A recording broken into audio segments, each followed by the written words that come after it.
Welcome to our deep dive into classifying snow. I know you're probably thinking, classifying snow, isn't it just, well, snow? But there's actually a ton more to it than you might think. Right.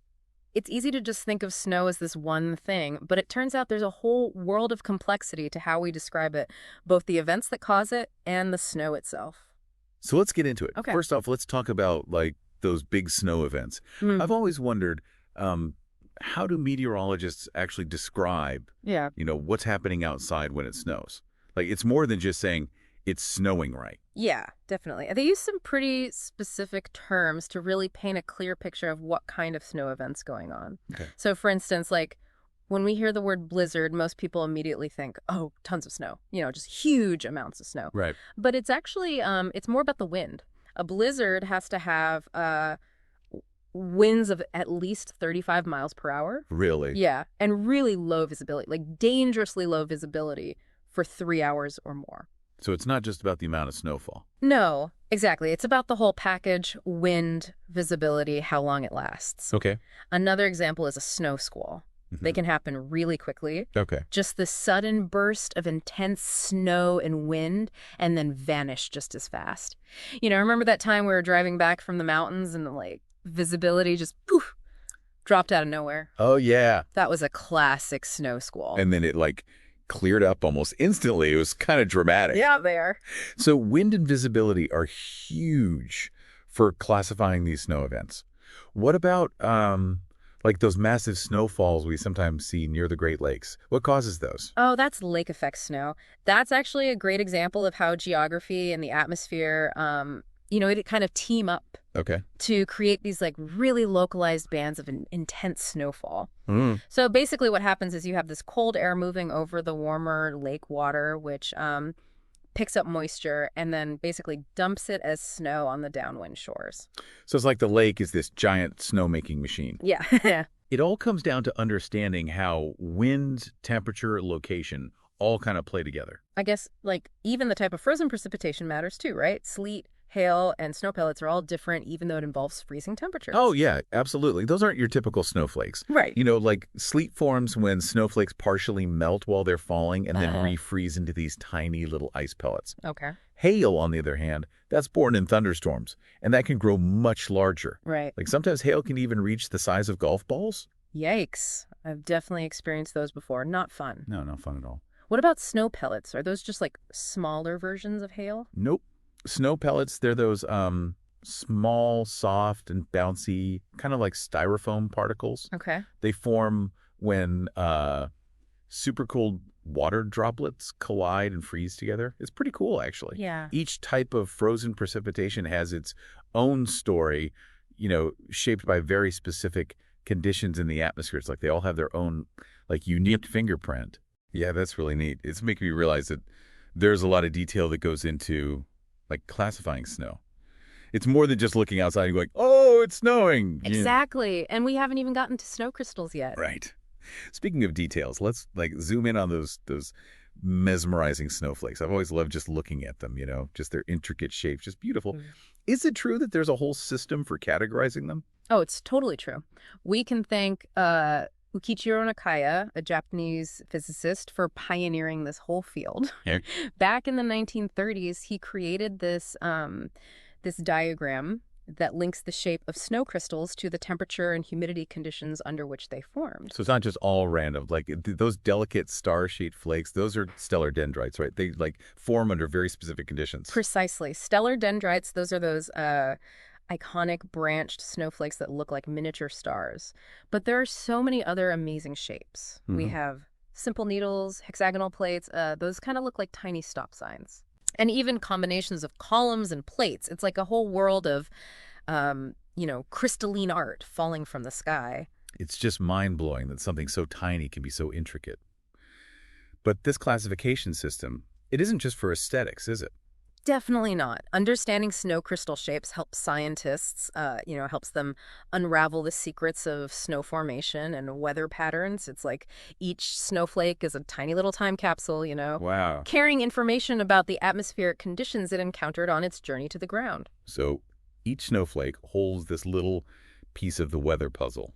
Okay, so we gone from these, dramatic weather events that bring snow down to Earth to the amazing variety of snow crystal shapes. But I'm guessing the story doesn't end there, right? What happens when those flakes finally settle on the ground? Oh, the journey definitely continues. Once the snow lands, it undergoes this remarkable transformation. It's influenced by wind, temperature, even the creatures that call the snowpack home. Okay, so how do we describe this transformed snow? Yeah. Is it just about like the difference between powder and slush? Well, those are common terms, but scientists have a much more detailed system. It focuses on things like grain shape, density, and features like crusts and layers. Crusts and layers. I imagine those play a role in like how the snow feels underfoot. Absolutely. Like take depth hoar, for example. Okay. It forms deep within the snowpack when there's a big temperature difference between the ground and the surface. Okay. And you end up with these large cup-shaped crystals that don't bond very well, creating these weak layers within the snowpack. Weak layers. That sounds a little ominous. Yeah, it can be. Depth hoar can make the snowpack unstable and, prone to avalanches. Understanding these features, it's crucial, especially for, anyone venturing into the backcountry for skiing, snowboarding, snowshoeing, things like that. So knowing your snowpack isn't just about finding the best powder, it's about staying safe too. It is. It's like having a secret decoder ring for understanding the potential risks out there. That's a good way to put it. So where do those terms like, powder and slush fit in? Those are more informal terms, often used by skiers and people who live in snowy areas. Okay. Powder, that's that fresh, fluffy snow that skiers dream of. Right. And slush is, well, slush. It's that wet, heavy snow we all dread when the temperatures rise above freezing. I can definitely relate to both of those. So it's like there's this whole spectrum of snow conditions, from the, light and fluffy to the dense and wet and everything in between. Exactly. And each type of snow has its own unique properties that influence how it behaves and how we interact with it. This is already so much more than I ever imagined. Like, I'm starting to see snow in a whole new light. Yeah, it's amazing how much there is to learn about something that, seems so simple at first glance. And we've only just scratched the surface. We have. There's still so much more to explore. Well, let's keep digging. It's fascinating, how different cultures actually have their own unique ways of describing snow and ice. It really reflects their, deep connection to their environment. Yeah, I've heard that the Inuit have, dozens of words for snow. Is there any truth to that? Well, it's a bit of an exaggeration.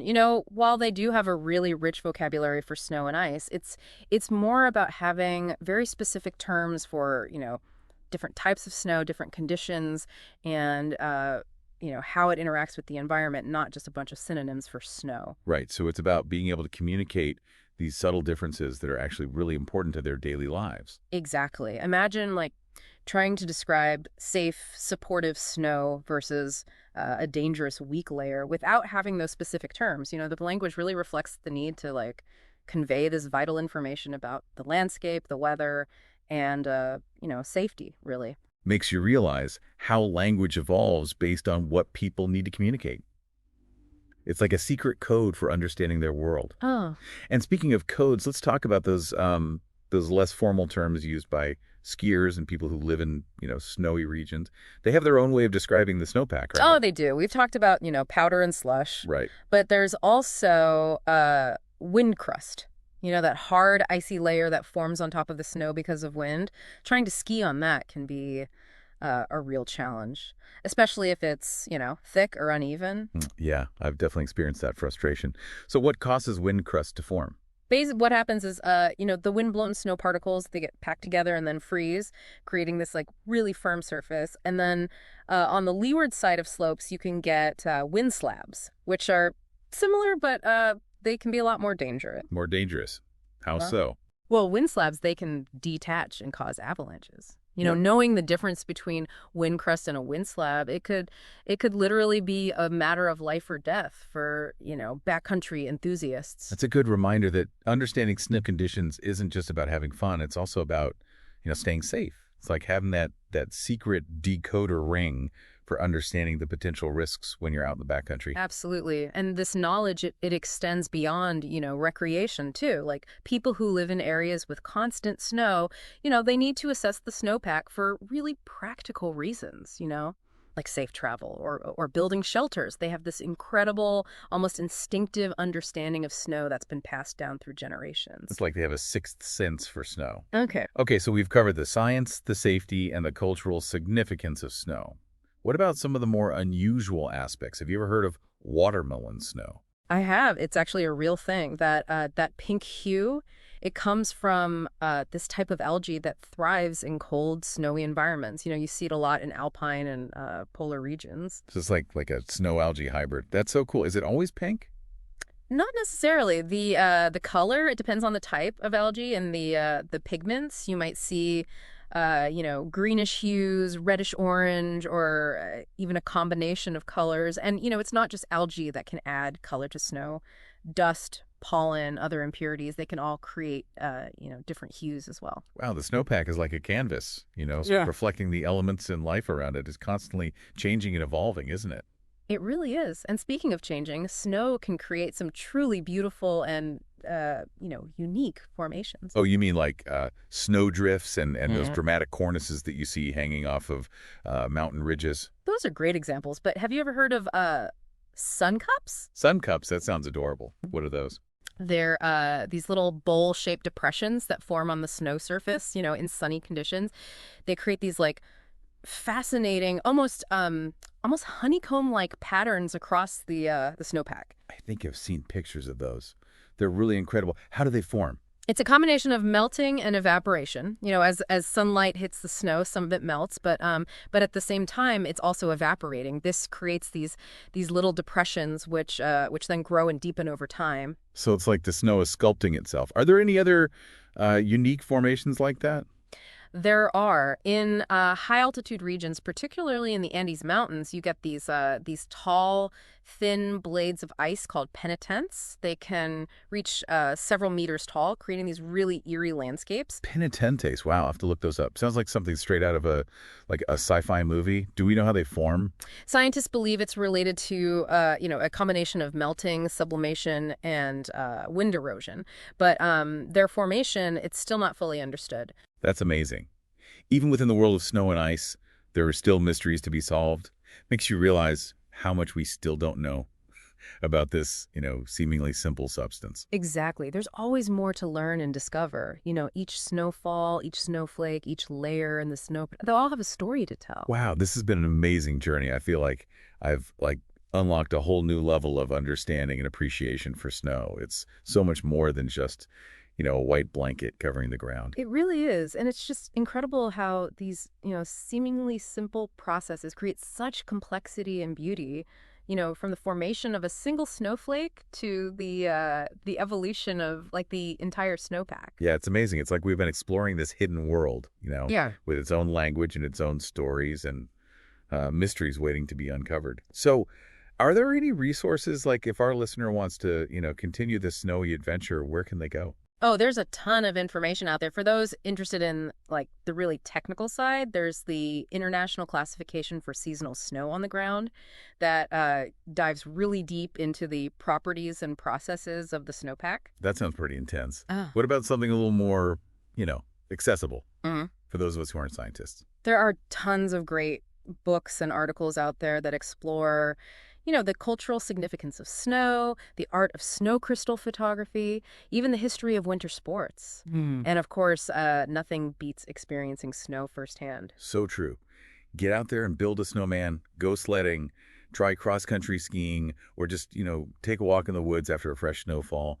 Pay attention to the different types of snow you encounter, the shapes of the crystals, and how the snowpack changes depending on, location and weather conditions. Yeah.